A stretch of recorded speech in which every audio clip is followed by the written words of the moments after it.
So I'm going to say a few words on eco-development. I'm Napoleon and I am a researcher in INRA. So the unit that organized this seminar today I'm hosting the opening of this works.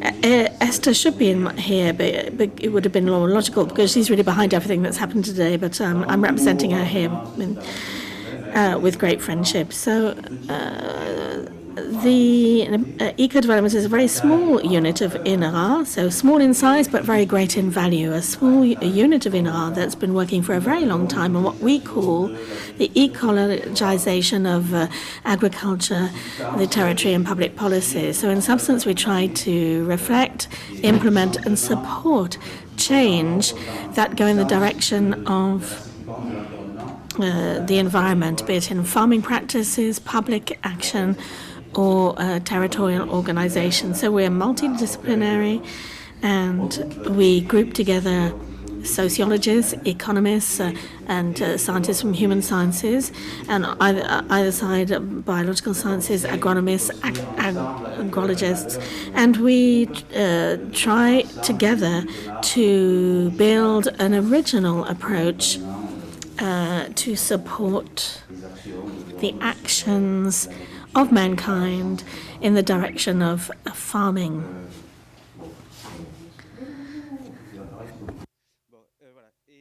And so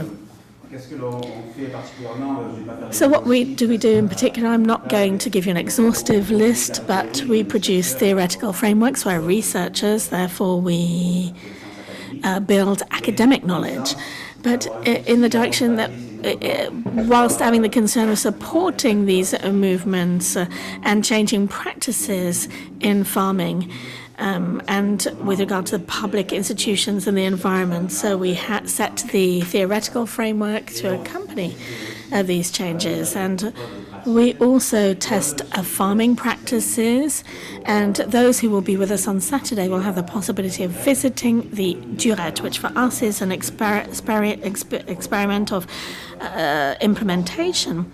And you'll see if what we say is valid or not. And we're also very eager to see the outcomes. So we try to produce theoretical frameworks because we're paid for that, but also we want to provide material and technical support to a certain number of experiments that can be public experiments, as we do in Avignon, with the city of Avignon, or practical experiments such as the Durette and the cropping techniques that are implemented. So then the more specific work, we have various types of specific work. I'm not going to give you the list, but we tried to develop knowledge on territorial food systems. Territorial, what does that mean? It means that there is the idea of implantation within a territory, an area, with ideas of distances, so to try to find systems to avoid getting food from further afield that can be produced locally. So it's a simple question, but the implementation is actually very complex because the system is organized in a rather rigid manner. So the food systems, we try to produce foods and also to transport it and eat it within a unitary system that groups together farmers, producers and distributors to try and have a complete system.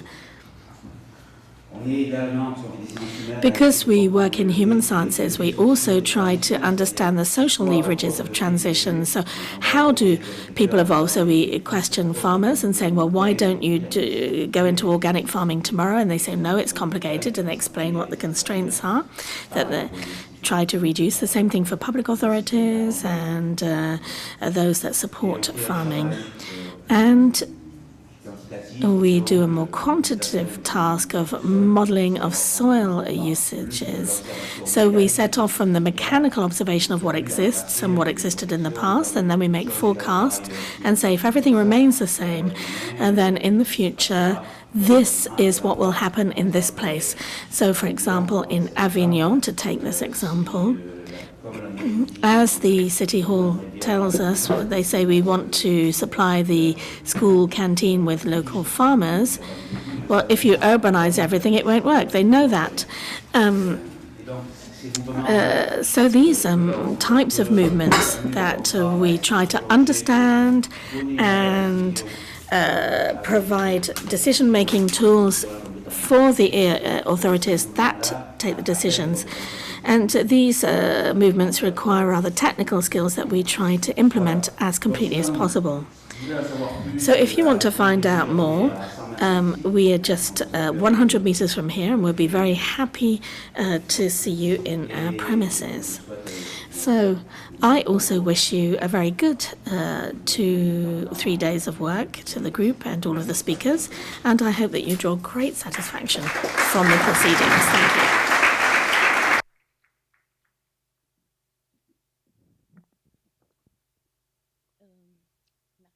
Thank you.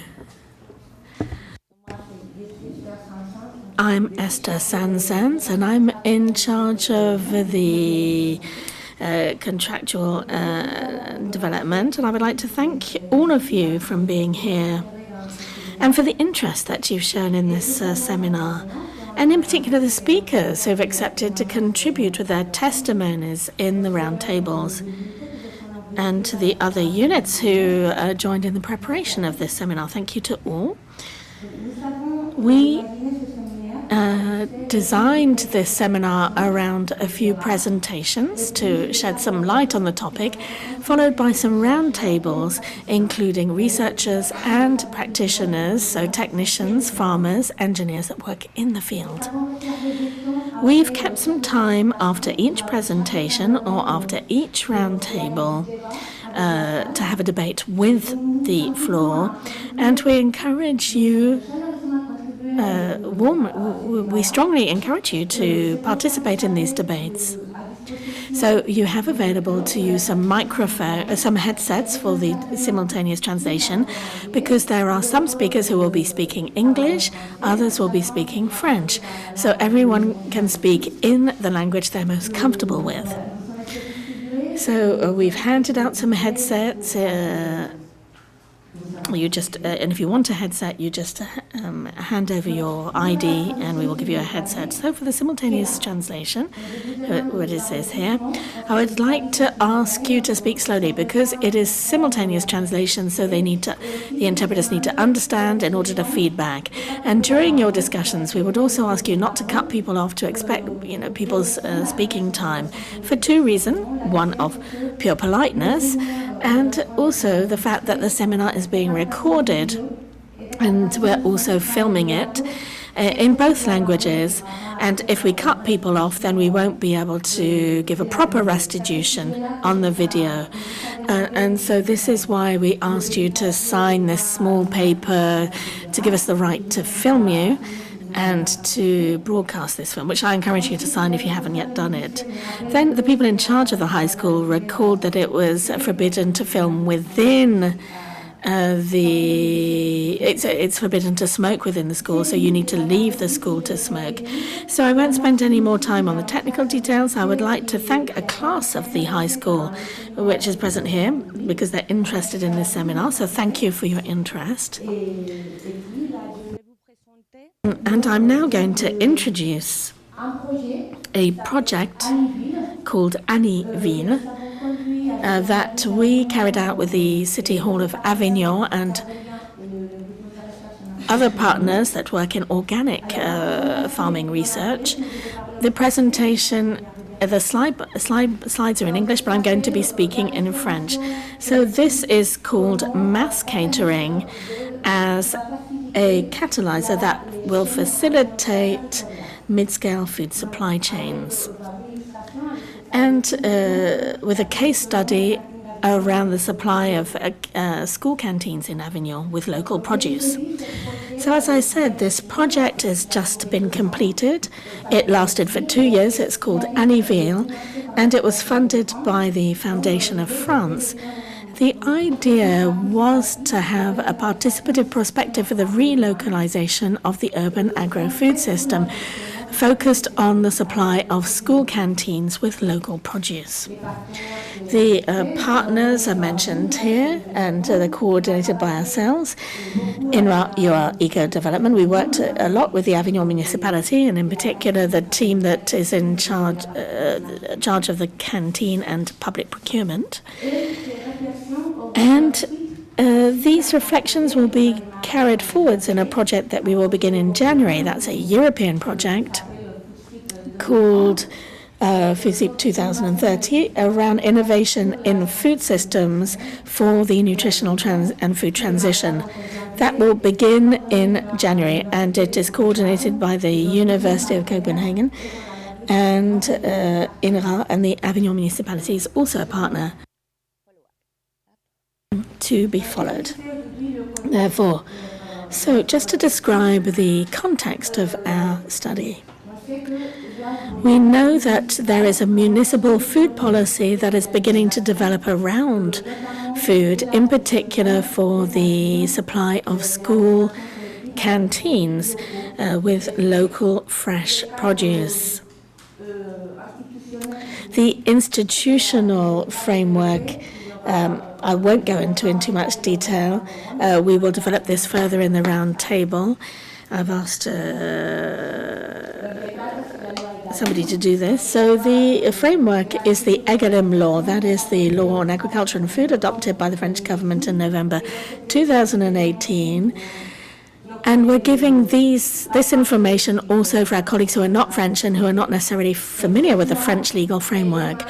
So this law requires that at least public canteens use at least 50% of high-quality food products that are certified or that come from local areas or are organic. And this has to be achieved no later than the 1st of January 2022.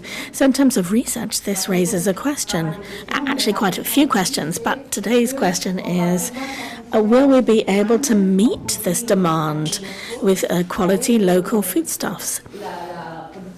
And thanks to with the current existing local production. And we have a hypothesis. This hypothesis is that not all farms will be interested in supplying local school canteens, and they have which has a specific profile, which we call mid-scale farming. I'll explain this term a little later on. As we said, our study was focused on Avignon, and so there are projects that are carried by the municipality to use more and more local and organic produce in the composition of the school canteens. So I'm not going to spend more time on this either, because we will be talking about this in detail during the roundtables. I just wanted to make you aware that this is a public service that was decided in 2010. In 2014, the new municipality decided to come back to a municipal control of the school catering. And so there is a central kitchen that produces all of the meals for local schools, and at least 20% of the products are local and organic. And their strategy for supply is based on a wholesale market that is added to with one-off orders for local produce, in particular fruit. Mr. Roche will be able to explain this far better than I can. So let's come back to our hypothesis. As we said, the only farmers with specific profiles will be interested in supplying these school canteens. So what is this mid-scale agriculture? It is at the level of the territory, the local area, which is composed by mid-sized farms. There won't the large farms that are focused on the export market, which are often monocrops, will not be interested. And often there won't be the very small-scale farming either, which is highly diversity, that sells their produce on short circuits. They won't be interested either. So those that will be interested are medium-sized farms, where that we can forge strategic alliances and which contribute other factors to the food chain otherwise, regarding processing, distribution, and the retail, with other players that operate also at the regional level. And all of this presents significant food volumes. They're not small quantities. They're differentiated products of high quality, and the profit margins are distributed equitably among the strategic partners. So there is a notion of trust also within this territorial food chain or mid-scale food chain. So in the United States,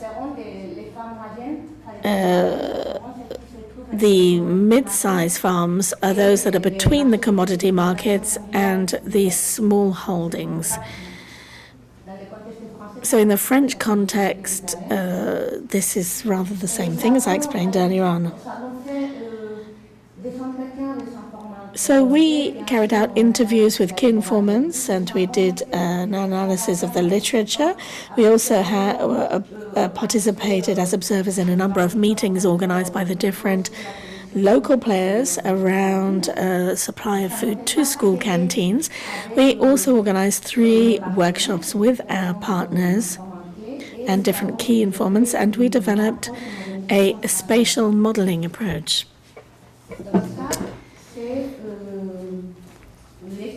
So this is an estimation of the consumption of the vegetables that are the most used in canteens. So these are the Avignon canteens, and this is the food estimated as compared to last year's consumption, and also with regard to the vegetables that are available here locally and that they will be able to use fresh in the kitchen.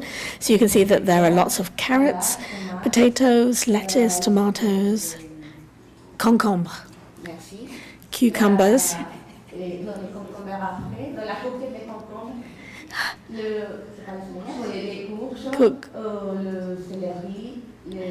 courgettes, pumpkin, cabbage, melon, and radishes. So they estimated how much of these products were consumed last year to have an idea of their monthly consumption. On our side, we estimated the local production of these products in a radius of 30 kilometers around Avignon. Why 30 kilometers? We took 30 kilometers because that was the distance defined in a French report dating back to 2015 that studied local supplies of fruit and vegetables. So the local means 30 kilometers. For processed foods such as meat and cheese, this extends to 80 kilometers. So we took these distances which are not necessarily standard, but to define the supply area around Avignon. So we can see that there are 200,000 tons of these products produced each year, which represent more or less 90% of the cultivated surface area. However, for organic food, it is only it is not the same percentage. It's only 5%, and there are what we call mid-scale agriculture farmers, so that's in orange, and that represents part of the production. So we produce a lot, but if this produce is exported, those farmers will not deliver canteens. So this is where the production takes place. This is the total production. And the larger the pie, the larger the production, and the colors correspond to the different foodstuffs produced. So red is tomato. There are a lot of tomatoes because that's normal, because we produce about 12% of France's tomato production around Avignon. So therefore, we have a lot of fruit and vegetable production. So this is the total production. Now we can look at where the estimated production is corresponding to this mid-scale agriculture. So here it is. Then we can see that it's not in the same place. They're not located in the same place as the largest production in terms of volume. So here the largest pie is 1,400 tons. If we look at where there is mid-scale agriculture that is in organic farming practices, it's not in the same place either. And the quantities are very different. We had 1,400 for the largest pie, but here it's 200 tons. So we've increased the size, otherwise we wouldn't be able to see the pies themselves. So we compare this estimated production for mid-scale agriculture to the demand of Avignon canteens, and I'm talking about the canteens, not the cities. So you can see that tomato, we have no problem meeting demand. However, for these three products there, carrots, white cabbage or celery, if we wanted to consume all of this in organic produce in the canteen over the year, the current organic production is insufficient to meet the demand of these Avignon school canteens. So that raises a question. For other products, for example, for meat, we have production in a certain number of kilometers around Avignon. We've got chickens, for example. You can see there's very little production of poultry. So that raises the problem of what really is local. Some other results now.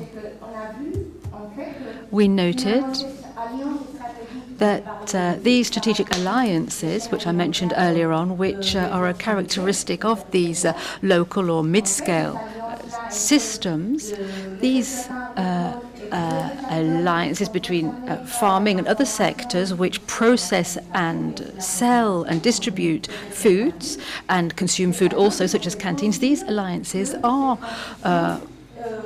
only possible, or rather they are possible, and they are becoming more popular to use local produce. I'm not going to go into detail about this because we'll be talking about this in the round tables, but for example there's one called local en bocal, which means local which has been bottled, and it makes soups and purees, delivering them to school canteens. And there's the Légumerie de Solène in the middle, and the third one, Agri-Local 84, will have a member of that organisation speaking one of our round tables, so they will be able to give us information about that. But that puts local producers into contact with local consumers. So all of these types of alliances structure local or mid-scale food chains. I can skip over this slide. I just wanted to show to you that the transition is growing in strength. I'm not going to go into detail. Other results pertain to success in public policy, who want to source local producers for canteens. And this is thanks mainly to the motivation of the different councillors who implement these policies, and also people working in the kitchens who are in charge of procuring their ingredients. So they have to be motivated if such a system is going to be a success.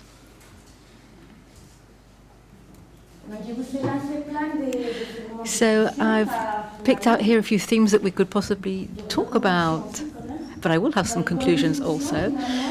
Points for discussion. We see that it's quite paradoxical, but public procurement for mass catering has generated demand for some local products. We saw, for example, the carrot, which is a very popular vegetable here. But that begs several questions. Is it a good thing to increase the production of carrots, for example, making them organic, if those products are not really local in terms of the local climate, for example? Should you just stop growing a new crop just to satisfy local demand? Is it advisable to change the recipes for school meals to correspond to local produce? And what conditions are necessary before we might encourage farmers to move into the region to become mid-scale farmers, producing 4 or 5 products, for example, which would diversify in their sales models? Their models could include providing their vegetables for mass catering. And how can municipal food policies boost mid-scale food chains and encourage them to develop? So these are all questions that I'd like to open for debate, and we'll probably be addressing them during the round table discussions. So it's just to whet your appetite. And I would just like to conclude by saying that our conclusion after carrying out our Aliville research is that the main constraint for public procurement on a local scale is not necessarily the quantity of local production, but it's the configuration of distribution and retail to be able to sell on those produce, especially if you're working with different agencies. And other researchers have reached other similar conclusions in other European countries. And a second conclusion would be that public procurement or procurement for mass catering can be a driver, can encourage cities to relocalize their food system. So I'd like to thank you very much for listening. That's the end of my little first presentation. So before I hand the floor over to Catherine Brinkley, I would like to ask you if there are any questions at this early stage. Have you understood everything? Not necessarily questions about the questions of debate, which I just listed there because we'll be talking about those at the during the round tables. But if you need some information right now, I can give it to you. Otherwise, we shall proceed. Oh, there's a question.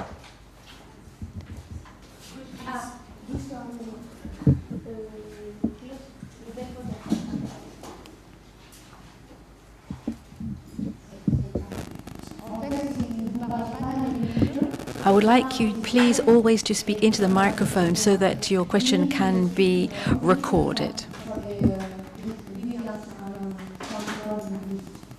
Simple question. Would the students notice the difference in food in the canteens with the organic produce? What are the difference in the students? Are the meals, do they taste different in the canteens? Je voudrais, vous avez entendu la question parce qu'en fait il y a. Did you hear that question? Because there are 2 or 3 people from Avenue who are in charge of school canteens, so perhaps they should answer this question. So the question is, if you use organic ingredients, do the students say that they can see any change in the taste? Their infant school and junior school children, have they given you any feedback about the taste of these dishes which contain organic vegetables?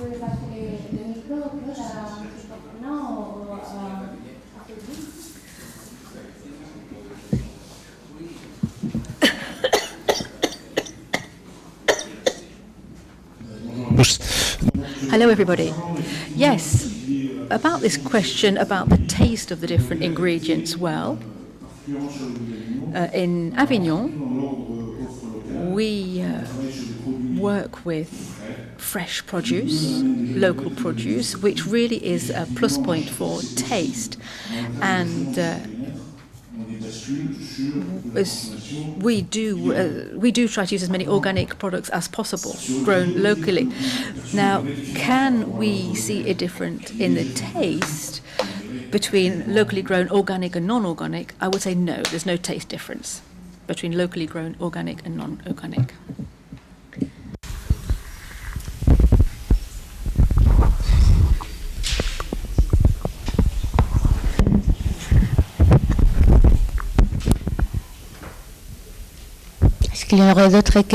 Are there any more questions?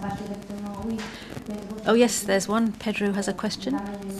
Let's wait for the mic, please.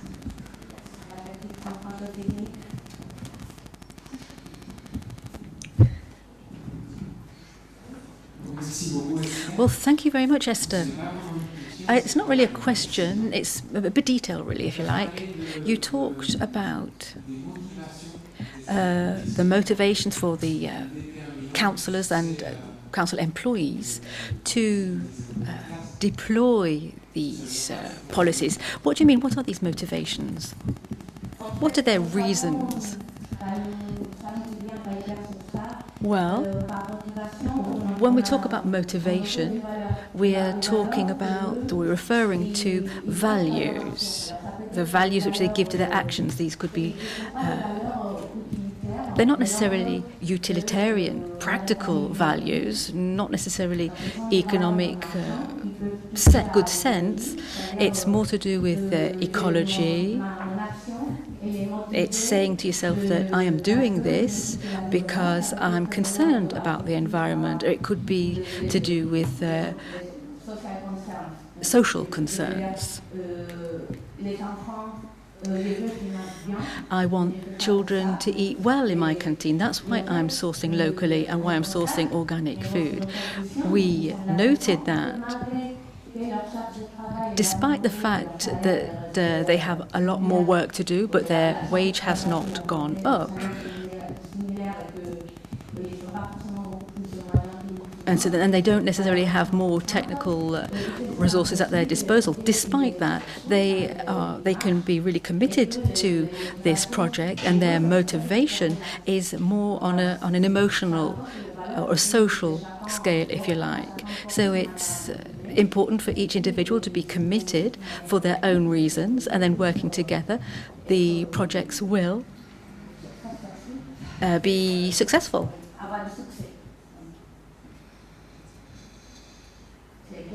Is that clear for you? Yeah, that's really clear. Thank you. It's wonderful. It's a great conclusion to have.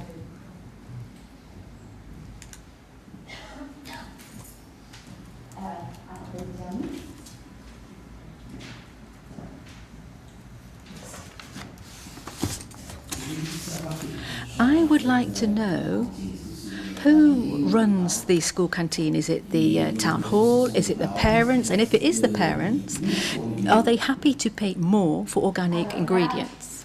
Well, we're going to be talking about that in the round table.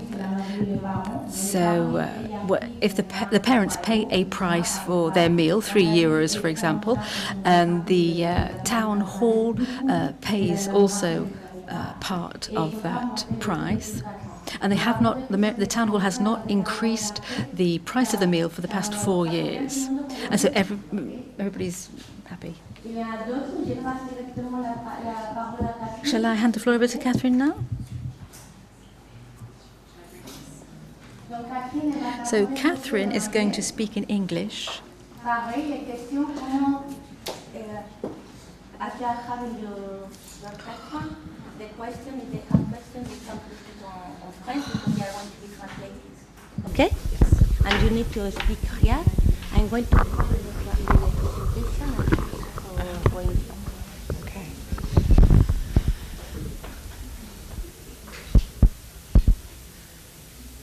So as Esther said, I'm going to take this in English and I'll try and speak slowly.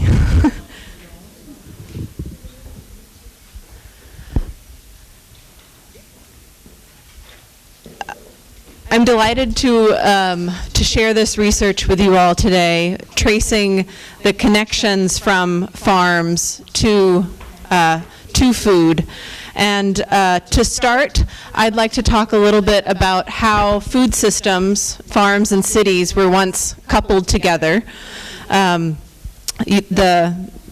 deputy mayor gave a history that was 3 million years ago with the hunter-gatherers. It really wasn't that long ago that our food systems were still coupled. Since then, they have undergone a very intentional decoupling. And I think it's important to recognize that history because as we are very intentionally trying to recouple agricultural lands and urban lands to achieve a variety of objectives, we need to make sure that we don't make some of the same mistakes that we were trying to solve when we decoupled food systems in the first place. So I'll give a brief layup of that history, and then I'll talk about why we are trying to recouple food systems now. And that has to do with social values for agroecological production, this idea that when we pay more for food, we support farmers and we reduce urban sprawl. And then I'll talk about how our social values are embedded in our economic markets. And while this concept has been around since the 1940s, it's only very recently been brought into thinking about the food system. And even more recently, are we able to visualize and analyze this embeddedness using social network analysis. So I'll give you a brief overview of complex systems and graph theory. So we'll bring in some empirical mathematics. And then in the end, we'll talk about how these embedded social and economic systems are influencing land use governance. So I'm coming to you from the Wild Wild West. This is a typical city in the West. 200 years ago. It's changed a little bit. Here you can see cattle lounging in the street. There are even pigs. There are animals being brought into market. And this is just 200 years ago that farms were very intentionally planned to be near cities, because if you didn't have food, you couldn't support the city. This extended in early city planning in the U.S. with this idea that we needed farms to be central, and we had what were called commons. Manhattan, Central Park was a commons. This is Boston Commons, and this was a central place to pasture animals. I bring this up because there are many parts of the world where animal agriculture and food systems are still intimately related with urban lands. I worked with FAO on the World Livestock Report in 2011, and part of that job was reviewing ordinances that would remove animals from cities, that would prevent the Maasai from herding cattle in peri-urban spaces because they created traffic jams and sometimes people got hurt, or would regulate urban poultry. And the reason behind this was because animals carry diseases, they bring nuisances, and oftentimes they bring down land values.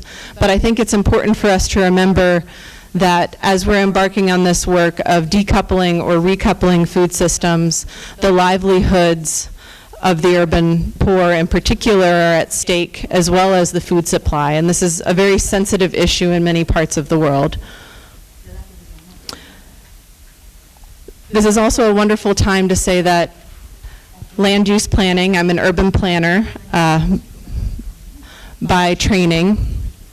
Land use planning originally started to decouple food systems from urban areas as a result of food safety concerns and disease prevention. We often think of farms moving further from cities as being a long history of expansion of transportation and rail, of large supermarkets being sited in the suburbs. And while this is true, we also started down a very intentional land use planning path to remove farms from cities because of the disease and because of the nuisance and because of the property devaluation that can happen. So we need to make sure we don't make these same mistakes as we move forward. As we consider recoupling agriculture with urban areas, there are opportunities and there are also problems. So these are some examples of this. In the lower left-hand corner, this is urban poultry, which is now being reintroduced in many places in the world. On the top, you see an outbreak of exotic Newcastle disease in California, which started in backyard flocks, wound its way into commercial flocks, resulted in the depopulation of millions of birds, and impacted international trade. There are also opportunities for siting much needed renewable energy infrastructure on peri-urban land. And above that, you can see waste feeding operations. This is a rooftop farm in Cairo, which is a waste feeding operation. This is a rooftop farm in Manhattan. So the context is very important as we talk about reintroducing food in cities. Some of the obstacles that cities, counties, and researchers are facing is that farmland cannot compete with the urban market. So there's a financial concern there. And one of the questions that researchers have been asked is how can we get more value in order to compete financially? Along with that, there's an uneven and very consolidated distribution of power in conventional food systems. So another question is how can power be more distributed and interface with local governments? And then the last part is it's harder to produce food near cities because of these regulations that we have put in place that move farms further from cities. So how can we change those regulations? And we're starting to see some of this with public procurement practices, with reciting farmers markets in cities. So I'm going to answer the first question rather quickly. About 8% of US farms market locally. There's a map here of where that practice is prevalent, and it's very prevalent in California. We've learned that when farms are allowed to engage more in direct marketing, they can get on average about twice the value, so this allows them to compete with housing markets. And then from international work by Shlomo Angel on the Urban Expansion Project, when farms can achieve twice the value, you're able to compete with urban sprawl on an international level. In addition, we have data from the US Department of Agriculture that says that farms who market directly are able to stay in business longer. So all in all, we see that there's this value placed on local. That value directly impacts land use dynamics around cities, directly impacts urban expansion. And how might that work? So the way that this has been theorized since the 1940s with Carl Polanyi's work is that markets and social systems are tightly interwoven. So if you value the social system in place A, you will be more likely to support purchases from that system. And this is the term that we call it embedded. Claire Heinrich's work brought this notion of embeddedness into the food system, where if you support your local agriculture, your local farms, you're willing to pay more and sometimes go out of your way.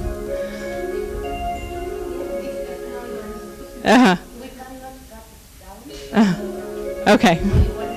It's a musical interlude. So one of the questions that we have in research is how is this landscape stitched together? It's nice in theory to say that place A and place B are tightly connected or interwoven with economic and social values, but what does that actually look like?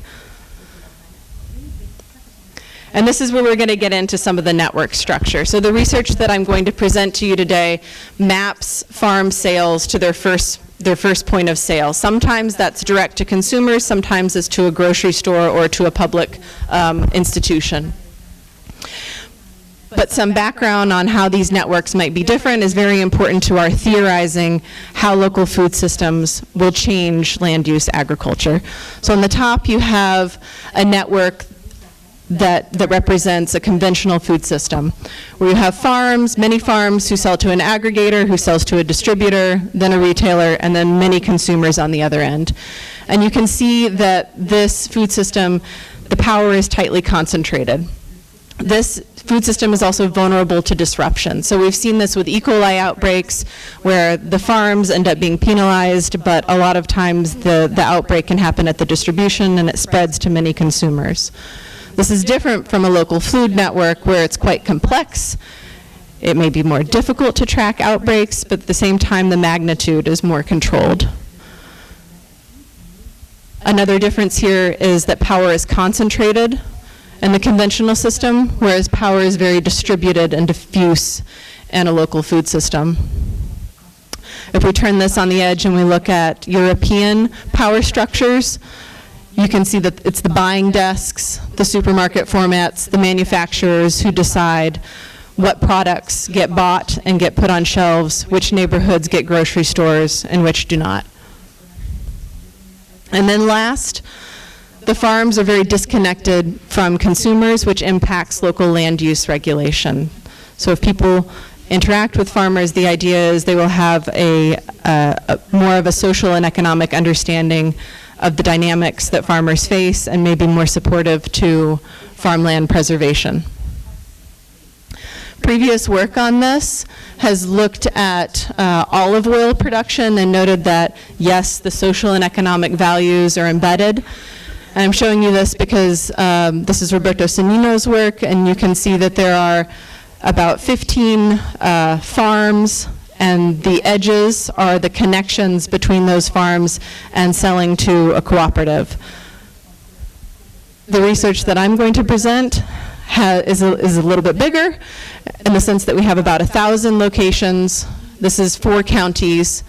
And there are 3,000 connections between these locations. So this is farm's first point of sale. We only looked at raw product. I'm currently mapping these same networks for all 58 California counties, and we're almost halfway there, but I didn't want to present on that research until we know definitively what we found on that. So here, this is the East Coast. The urban areas are in gray, the farmland is in green, and Washington, D.C. is at the bottom here, and New York is at the top. So one of the things that I want to draw your attention to first is the many different types of connections that farms can have. So you can have farmers markets, quite obviously, direct sales to restaurants. These are not considered direct-to-consumer sales, but they play an important role in the food system nonetheless. Sales to grocery stores that also have a restaurant component where they advertise the local farm. Sales to grocery stores, sales to schools or hospitals, which are again not direct to consumer but play an important role in fostering a food system. Farm to farm sales, we did not expect to find this as an important role in the food system, but oftentimes you'll have more rural farms who sell a raw product to a farm that's in an urban area that they can then change into a value-added product like jam. Community supported agriculture, where people come to the farm to pick up their food, or the food is dropped off at a central location, which is a direct sale. Byproduct, which would be where manure from one farm is used as, for example, mushroom substrate on another farm, or spent grains at one farm are used as feed for a dairy. And then we had in Chester County, many of the networks there were gardens that played an important role in connecting with the food bank and with schools, where farms would help high school students start a garden, learn how to farm, and then the students would sell that food back into the food system at a farmer's market.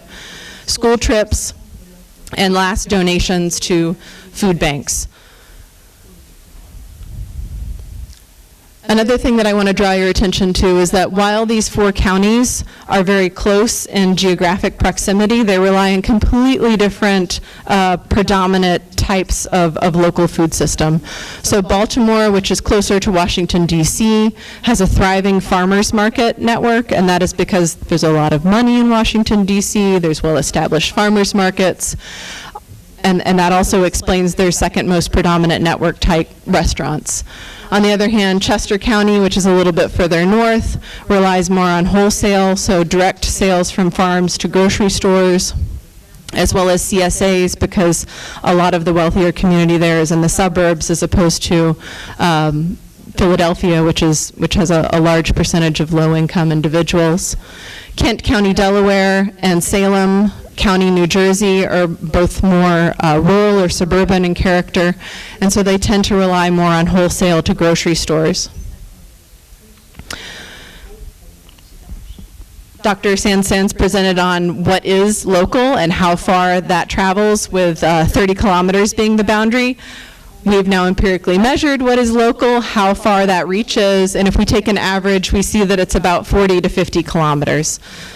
So that seems to be the average for how far a food system can get, at least in this context.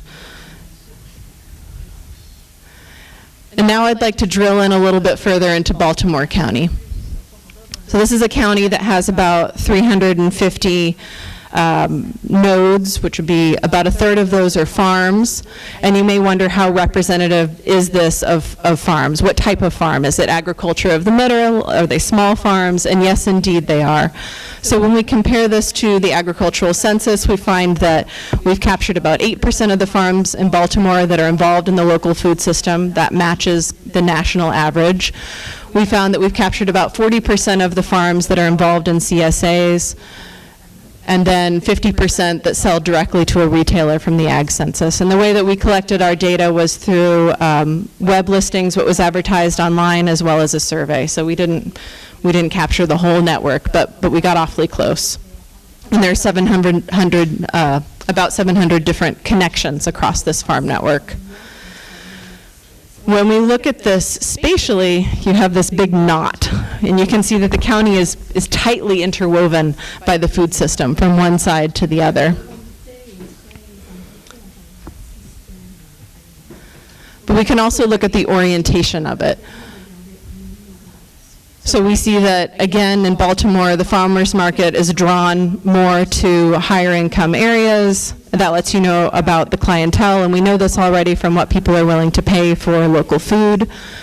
On the other hand, you see that restaurant sales to grocery stores tend to go north to more medium or lower income neighborhoods, and this lets you know, given the context that you might be working in, how you might start a local food system or how you might foster a local food system depending on the community that you work with. And then last, CSAs, byproduct recycling, and donations are very local. So we can build a schematic where we show, if you're a farm that's in a more rural area, what's available to you really is selling to other farms. Roadside stands can be popular if you're in a suburban area, but if you're in a very rural area, not many people are going to drive by, so it doesn't make very much sense. Byproduct, thankfully, tends to move away from urban areas towards more rural areas, which is what you would want to see with systemic flows. Most of the school trips came from rural communities, high schoolers, middle schoolers, elementary schools, learning about agriculture in a place that's applicable as opposed to urban areas. CSAs tended to originate in the suburbs, not urban areas. And then restaurants, grocery stores, and farmers markets were in more urban areas. So again, depending on the context, you can think about how to foster the local food system. So in more rural communities, there tends to be a more hyper-local approach spatially, and that is connecting farms to farms, another musical interlude, byproduct recycling, CSAs, and donations.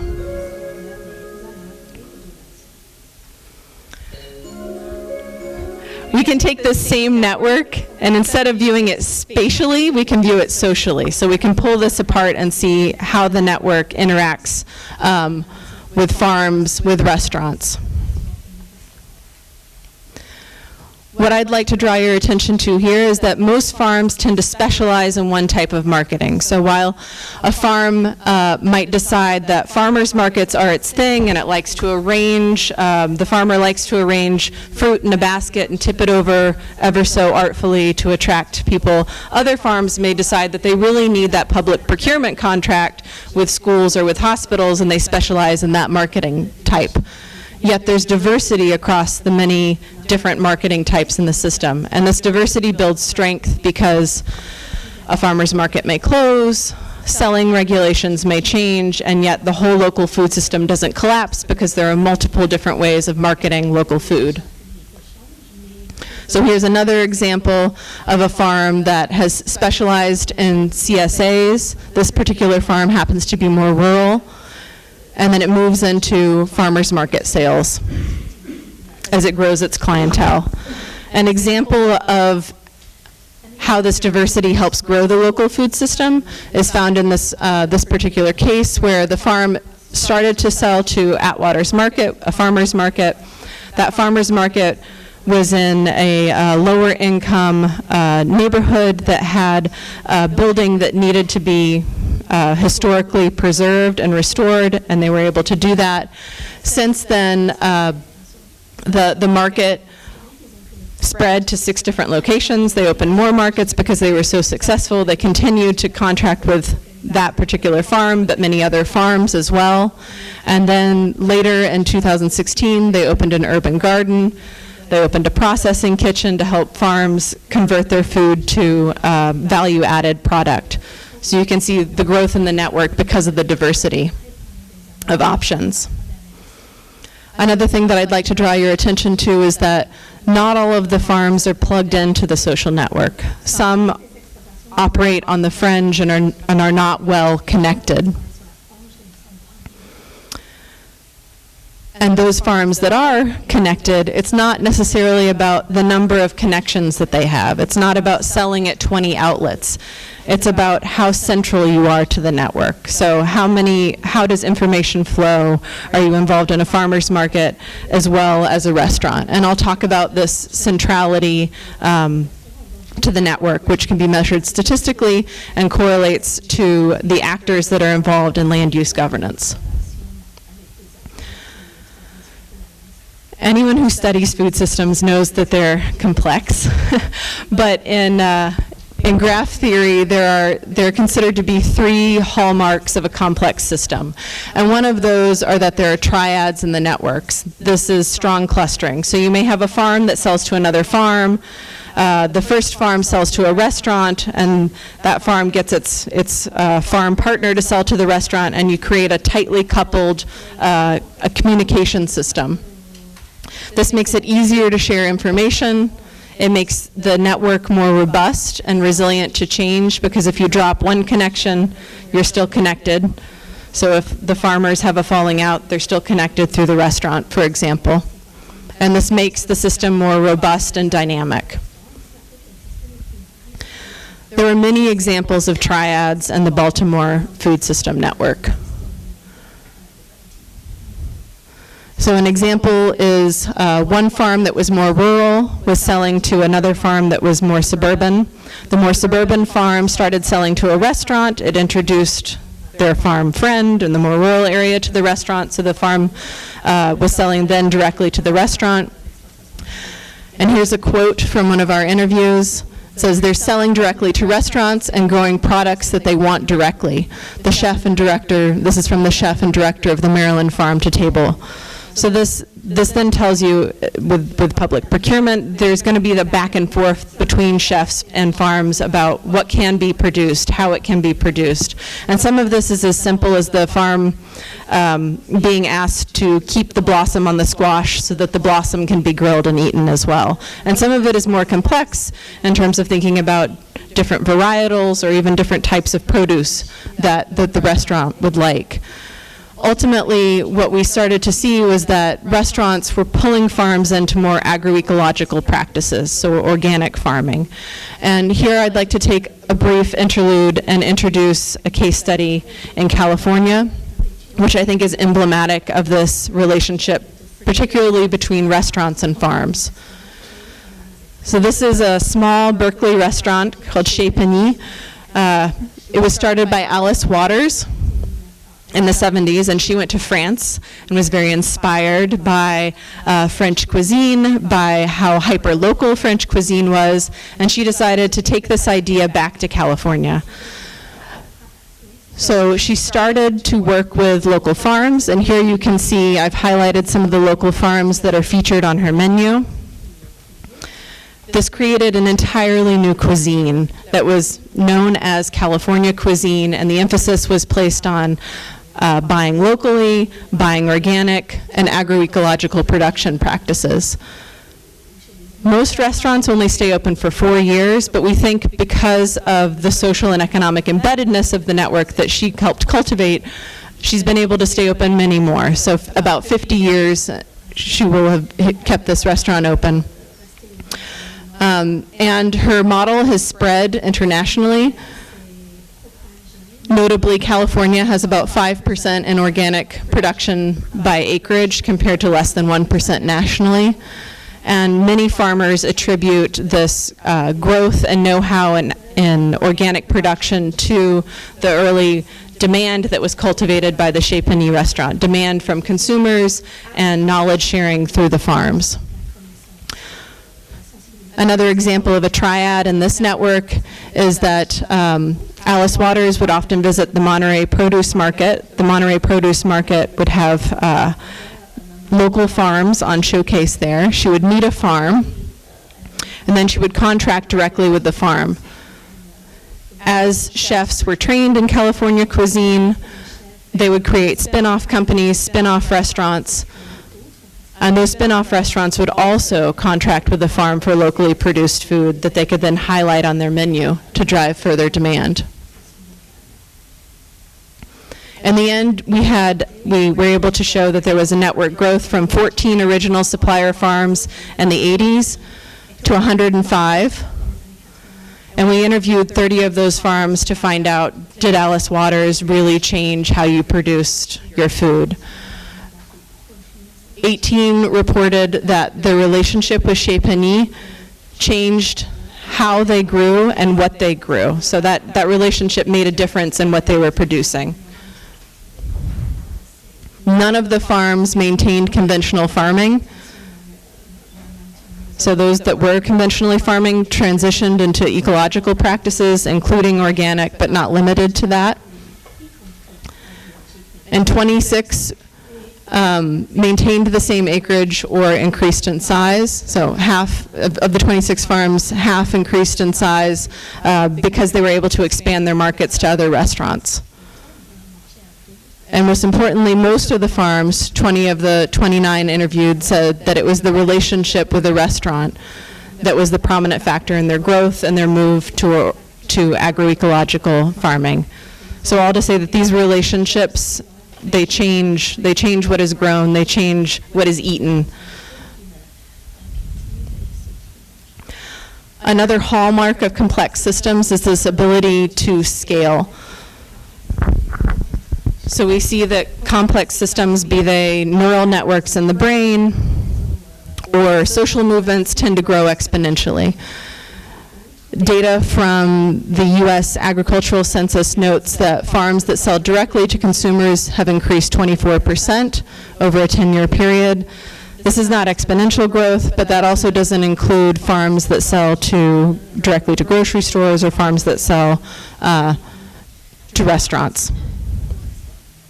So we can see this example of scaling up in the Baltimore network, where a farm starts with a CSA to grow its clientele base. It creates a demand for its food. It creates a name for its farm. Then they move into a farmer's market when they know they have enough buyers to support them at the farmer's market. At a farmer's market, they can become introduced to a restaurant who then contracts for a certain amount of production. And when one restaurant buys, another restaurant will buy, and they move into specializing in the direct marketing to restaurants. Another example of scaling up in the network, which came from a surprising source, was a farm that donated to an institution. This was a very small farm which was struggling in a suburban area to make it, and they donated to the food bank. The food bank then highlighted that produce that was donated as they were giving it away, as they were supplying schools. They introduced the farm to school groups that would come out for field trips for multifunctional farming. And then through those connections, the farm started selling directly to a cooperative grocery store as well as institutional buyers at the school. So it allowed the farm to scale up, as opposed to having one contractor, one distributor that the farm would need to go through. There were a variety of options. And this is an important finding as well as we think about how to grow food systems. Farmers markets, restaurants, and institutions are important stepping stones in local food systems. So while there may be a question of can we produce sufficiently for an institution right now, our research shows that those institutional purchases, the addition of farmers markets, can lead to growth in the overall local food system. Another feature of complex networks is this idea that they're small worlds. So this research was originally conducted by Stanley Milgram in the 60s with his famous letter experiment, where he would give one person a letter and say, I want you to get this delivered to the Queen of England, and go through your social network to figure out how to get it delivered. What's remarkable about this is that we're all connected by about 6 degrees of separation globally. That's pretty phenomenal. What was even more interesting is that we intuitively know how to navigate that system. We know which friend to give that letter to first, who's going to know where to deliver it to next. And one of our thoughts with the local food system is that the local food system is similarly transparent. You know who's who in the local food system. You know how to navigate the local food system. And this has led network researchers to suggest that small world networks in particular have an evolutionary advantage because they can more rapidly respond to shocks, to those breaks and ties where one market may go under. They understand how to pool resources and how to reorganize. So this diagram here shows that you can reach from one side of the network to the other with 6 degrees of separation. If you lose one link on the way, there's another way to find yourself across the network to share information. And when we looked at the network in Baltimore, sure enough, we found that the network diameter was 6. And this is just farms selling raw product to their first origin of sale. It's likely much smaller, much tighter when we add in consumer networks or other actors outside of that immediate scale. So this brings us to the next issue of governance. If it's a small world, if it has all the characteristics of a social and economic movement, meaning it is intent on making change, there's distributed power, there's not one leader, there are multiple leaders, it's easy to navigate, everyone is sharing knowledge across the network. If this is true, are small world food systems changing the rules to make it easier? So the hypothesis here is that food systems represent a reciprocal relationship between land use planning and social networks. And if we think about this as a big example, a lot of those social networks between rural areas and urban areas have been lost. Social value systems have changed, and we're seeing a lack of understanding. The U.S. recent elections are a great example of this deepening divide between rural areas and urban areas. And there's a lot of pressure on local food systems to create a shared understanding there. This is an interview from an agricultural extension officer where she notes that the hard part in the local food system has never been getting the consumer to the market. The more difficult part has been regulatory. And then she gives this example where in many different counties or jurisdictions, each jurisdiction will have its own regulation for how to sell eggs. And they will each charge $50 to $150 to sell the eggs, which makes it impossible to build a local food system if you have to cross all of these different regulations. So using the Baltimore network, we looked at actors that had high centrality in the network. These were people, if you wanted to reach the other side of the food system, you would have to go through them. They operated the farmer's market. They worked on a farm that was connected through CSAs or through restaurants or institutional purchasing. And what we found is that there was one farm in particular, Trickling Springs, which is a dairy, which decided to open an agritourism spot. The neighbors didn't want that change in their neighborhood, so they used land use regulations to declare that development a nuisance because the farm would need parking lots. That would change the rural character. That farm organized with many other farms and actors within the local food system. They created a land use management plan which emphasized farmland preservation. It emphasized multifunctional agriculture. And while this plan was just started as a nonprofit, not through the city, because of the connections that they had at the city and at the county level, when it came time for the county to redo its land use planning, they looked directly to what the farmers and the local food system actors had to say, and they ended up adopting that plan that emphasized farmland preservation wholesale. So in the end, in Baltimore, you have areas that are now designated urban in the light gray, and the rest is meant for farmland preservation, to control growth, to emphasize local food procurement, and all of that as a result of the local actors in the food systems making that land use plan and directly influencing what's possible in the county. What I'd like to convey to you is at least what we found in Chester and Baltimore, and we're replicating this across California, is that local food systems possess these mathematical properties that are similar to complex systems and small world networks. And this makes them fundamentally different than a conventional food system, both in terms of growth and in terms of how they operate, in terms of how they scale, how they innovate, and how they share power. I also want to emphasize that land use plans can either reinforce these local food systems or they can poke holes in them and destroy them. And there's likely a threshold. So one of the next pieces of research that we're asking is how quickly can we grow a local food system? How quickly will that local food system respond when there's an emergency? And we're seeing in California with forest fires, it is the local food system that can get there first because they're part of the small world network that's more connected. The larger food aid comes in a little bit after. So how fast can local food systems grow along with all of the social and ecological and economic values that they support? And then the last big question is, do these local food systems feed back on the landscape to create higher density, more sustainable urban development? Do they preserve farmland? And to answer this question, we're looking at these networks and modeling them in the US.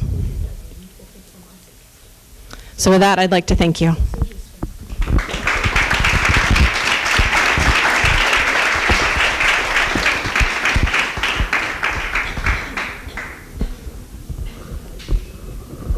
Esther, do you want me to take questions? Just maybe if people have some questions for you before the coffee break. Absolutely. It's okay? Mm-hmm. Est-ce que, voilà.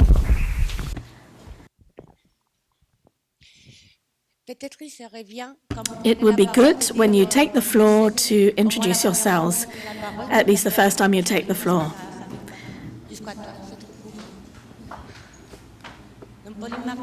Pauline Martel is a lecturer at the university. Brilliant and very interesting presentation. I have a lot of questions, but right now just two. One regarding the data and data sets. Where does it come from? And for your future study about the history of the network, evolution through time, where do you find the data and how do you treat it first? And secondly, you've emphasized how the multi-connection strengthen the network and the farm in its long-term business. But have you seen hybridation or multi-connection between local networks and conventional networks? And does it strengthen the farm position, or on the contrary, is it some destabilization process? Thank you. Thank you for the wonderful questions. Oof, I'll turn that off. The U.S. Department of Agriculture is only very recently paying attention to local food systems. So our ag census, I think in 2007, started to measure farmers markets and CSAs, and is now adding more components in addition to energy production on farms, which is another important supply to urban areas, because oftentimes renewable energy is a very compatible land use with agriculture and is much needed around urban areas. So in order to create this data set, it's very much a labor of love. It requires scraping the internet for farms and their points of sale. What's nice about local food systems is that a lot of the farms they have their own websites, they advertise where they sell quite proudly, and this is very different from many farms that sell through conventional systems where they're not sometimes even allowed to say where they sell for liability issues. So you're dealing with a system that encourages transparency versus another system which does not encourage that same transparency. I wish that the data were easier to come by, but it's not, which is why it's taken a year and a half to collect 21 counties in California. The second question was, are we seeing diffusion from local food system learning to more conventional? Absolutely. An example, multiple examples of this. So the Chez Pagny example talks about how farms were learning to grow using more agroecological practices or organic practices. We believe from the interviews that we found that because of that early prompting, those farms that were part of the local food system were willing to experiment, and as they experimented and figured things out, they became the leaders for other farms in the area that were larger or had different products to figure out how they might do it. How might they handle this particular pest, or how might they handle this particular soil fungus issue? So we see that diffusion from local to conventional, and then more recently with platform-based food economies, Uber Eats, or Farm Fresh to You is another example, where larger scale, more conventional food is taking a social media approach to buying. We've seen farms that are now getting on this same bandwagon where they advertise through a local food aggregator, and you can now go into an app on your phone and say, I want to buy this from this farm and this from this local farm and all this, and it'll be put into a cardboard box and delivered to your house. So I think that diffusion is happening both ways. And there's not a dichotomy between conventional versus local. It's a shared, very much a shared ecosystem.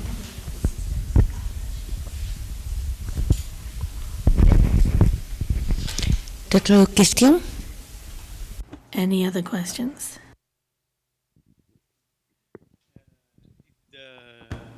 The last sentence of your presentation, Catherine, and you say, can local food system encourage higher density urban development and farmland preservation? Is a good sentences, because I think it's a risk of the agriculture for the future. The agriculture will be very far of the city. Maybe there we have a lot of more connection. In your city, have you see the phenomenon of the density of the city, of the higher density urban development? Have you seen in your city of test the phenomenon? Thank you for the question, Michelle. I haven't looked at the density of development, but what I have seen in Baltimore was this reluctance to annex land to grow the city and an emphasis on farmland preservation, and that was a direct result of local food system network actors making a land use plan that ended up being adopted at the county and then at the state level. The big question I have is, does this happen everywhere else? Is the local food system directly involved in land use planning? Because that's quite powerful if it is. But density is another issue. And I'll talk more about that tomorrow, so thank you.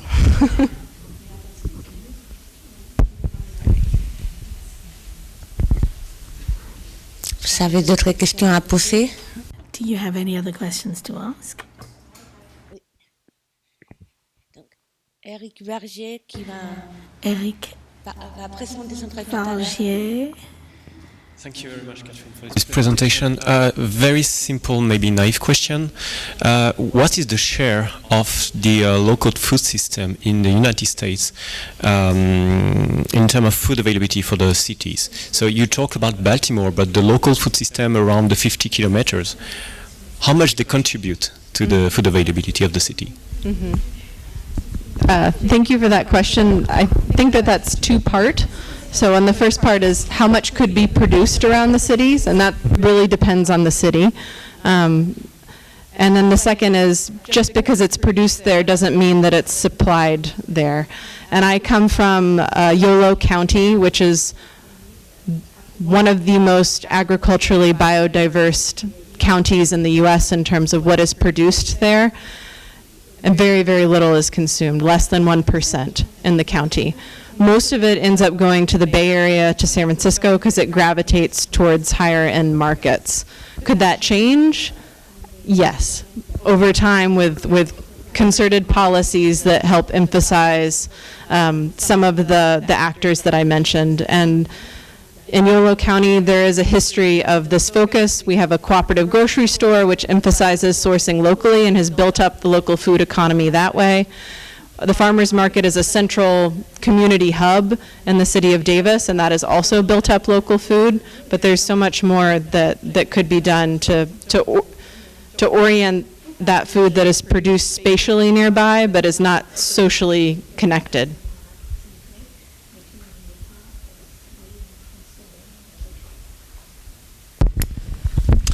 Hello, Catherine. So I'm Nabil, a geographer and agronomist. So I would like to ask two questions. I found this very, very stimulating. So the first is on the hybridization. I would like to know how far the conventional farmers are getting some local food system approach, and the contrary, like how do the very smaller or local producers are getting a little bit bigger. This is the first one. And the second is on the governance. You talk about the importance of local food system actors in urban planning, but I would like to know if there are more conventional actors in the urban planning, and how do they live together? Mm-hmm. Thank you very much. Thank you for that question. I'll take the second question first. So I will say that local food systems tend to engender a warm, fuzzy feeling. You've met the farmer at the farmer's market. You talk to the farmer about what's happening on the farm. There's more trust because the farm is transparent about where they market and how they grow.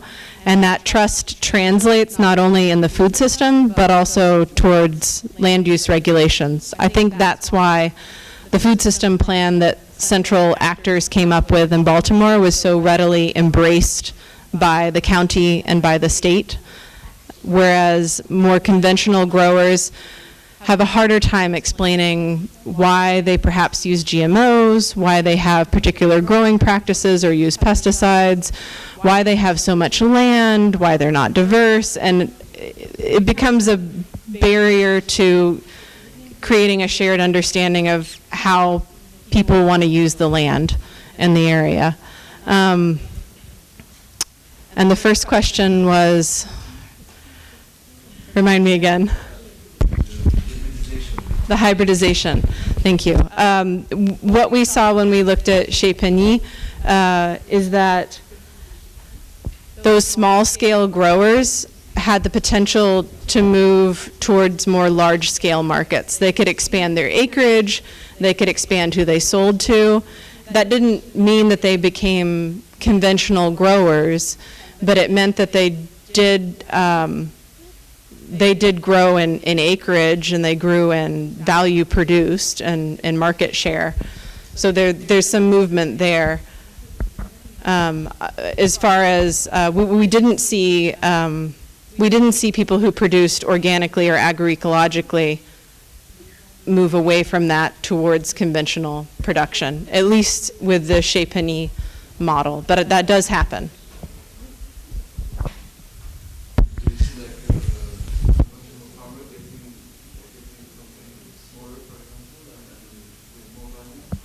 We absolutely see that with the next generation. So I'm looking at a big swath of next generation agricultural experts.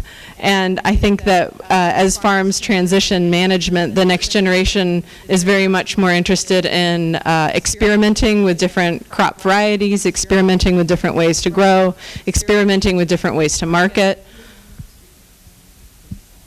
So there's a lot of innovation, I think particularly with younger farmers. Je prends juste une dernière question. A final question, and then we must go for our coffee break. Otherwise, we're going to be very late and behind schedule. Hello. I'm coordinating the program at INRA on organic farming, and just a simple question is, where is organic actually in this all these connections? Je continue en français pour le public. We see here many contradictions. You see, one identifies organic produce with local produce. However, organic produce with its organic label is more transparent. It's easier for the consumers to understand what it is. And it also makes it possible to extend that chain and have greater traceability on a longer chain. So what's your opinion about that, please? We didn't, when we were creating the social network analysis, we didn't specifically separate farms out by organic. And when we interviewed farms for the Chez Pigny study, because a lot of them were early adopters to organic, there were different facets of organic farming that didn't work for some farms, so we called them agroecological instead, because organic can be quite complicated in some cases. But I do think if we looked percentage-wise at the number of farms in the local food system versus percentage-wise for the county, there are more organic farmers participating in the local food system in terms of number of farms.